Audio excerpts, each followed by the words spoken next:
Exalted ও ডেবিলিটেটেড অবস্থায় বিভিন্ন আলাদা আলাদা গ্রহ বিভিন্ন রকমের ফল দিয়ে থাকে। এক্সল্টেড অর্থাৎ কোনো গ্রহের উচ্চ অবস্থা, ডেবিলিটেটেড অর্থাৎ কোনো গ্রহের নীচ অবস্থা। বিভিন্ন রাশিতে বিভিন্ন গ্রহ কখনো উচ্চ অবস্থা লাভ করে, কখনো তা নীচ অবস্থা লাভ করে। যেমন সূর্য মেষ রাশিতে এক্সল্টেড, আবার একই রকমভাবে সূর্য তুলা রাশিতে ডেবিলিটেটেড। শনি তুলা রাশিতে এক্সল্টেড, আবার শনি মেষ রাশিতে ডেবিলিটেটেড।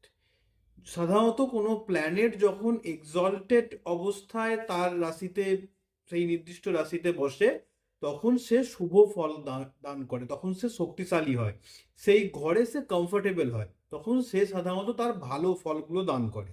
আর যখন কোনো প্ল্যানেট তার ডেবিলিটেটেড রাশিতে বসে, তখন সে সাধারণত নেতিবাচক ফল দান করে, সেই ঘরে সে খুব একটা কমফোর্টেবল হয় না, ফলে সে কোনো ইতিবাচক ফল দান করতে পারে না। মূলত সেই গ্রহ থেকে আমরা নেতিবাচক ফলগুলোই পেয়ে থাকি।